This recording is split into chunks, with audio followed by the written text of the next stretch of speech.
نحمده ونصلي علی رسولہ الکریم اما بعد۔ ترجمے والے قرآن پاک کا صفحہ نمبر 873، 24واں پارہ، سورہ مؤمن، پہلا رکوع، پہلی 3 آیات۔ اعوذ باللہ من الشیطان الرجیم، بسم اللہ الرحمن الرحیم۔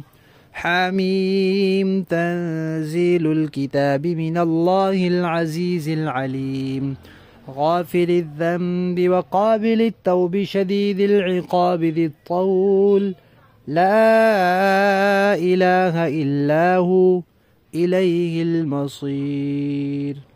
صدق اللہ العظیم۔ ان آیات میں اللہ تعالی نے ایک تو یہ بات ارشاد فرمائی ہے کہ یہ قرآن اللہ تعالیٰ نے تھوڑا تھوڑا کر کے اتارا ہے،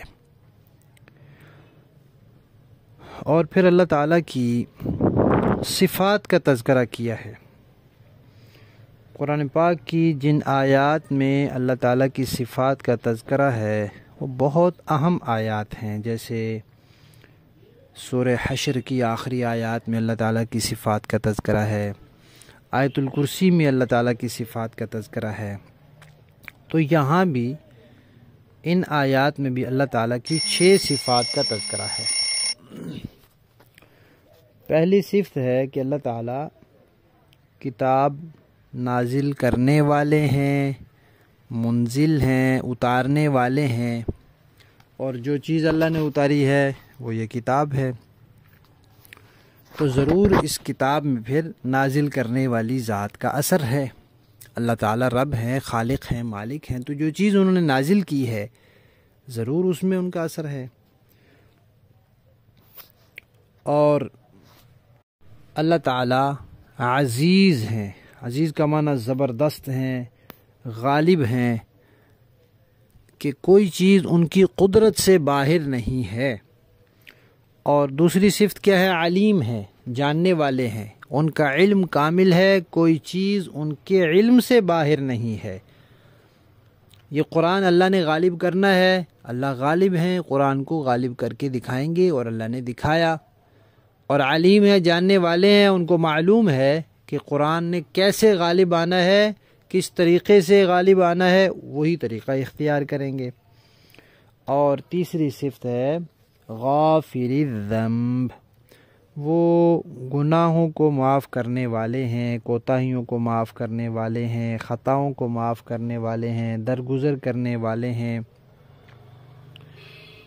ذنب کہتے ہیں چھوٹے گناہ کو، تو چھوٹے گناہوں کو بھی معاف کرنے والے ہیں۔ چھوٹے گناہ بغیر توبہ کے بھی معاف ہو جاتے ہیں، نماز پڑھی کچھ گناہ معاف، وضو کیا کچھ معاف، روزہ رکھا کچھ معاف، تو چھوٹے چھوٹے گناہ جو ہوتے ہیں وہ اللہ تعالیٰ معاف کرنے والے ہیں بغیر توبہ کے ہی۔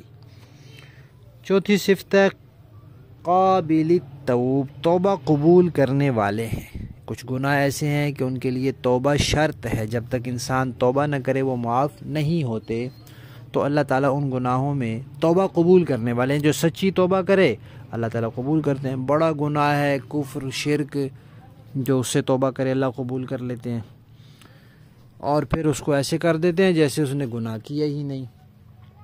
پانچویں صفت ہے شدید العقاب، سخت سزا دینے والے ہیں۔ جو نہیں ماننے والے، توبہ بھی نہیں کرنے والے، تو پھر ان کو اللہ تعالیٰ سخت سزا بھی دینے والے ہیں۔ اور چھٹی صفت ہے ذو الطول،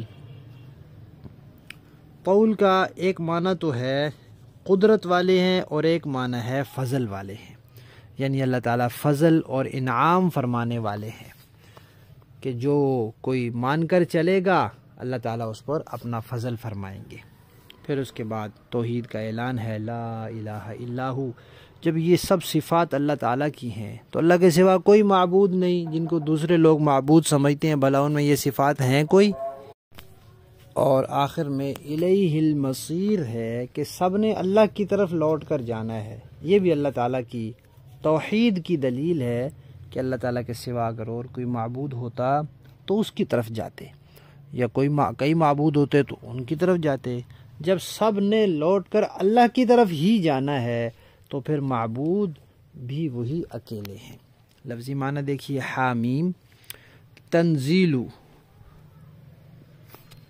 تھوڑا تھوڑا کر کے اتارنا، الکتاب کتاب کا، من اللہ اللہ کی طرف سے ہے، العزیز غالب ہیں، العلیم جاننے والے ہیں، غافر بخشنے والے ہیں، ذنب کوتاہیوں کو، وقابل قبول کرنے والے ہیں، التوب توبہ کو، شدید سخت ہیں، العقاب سزا دینے میں، ذی الطول فضل والے ہیں، لا الہ نہیں ہے کوئی معبود الا مگر ہوا وہ، الیہ المصیر اسی کی طرف سب نے لوٹ کر جانا ہے۔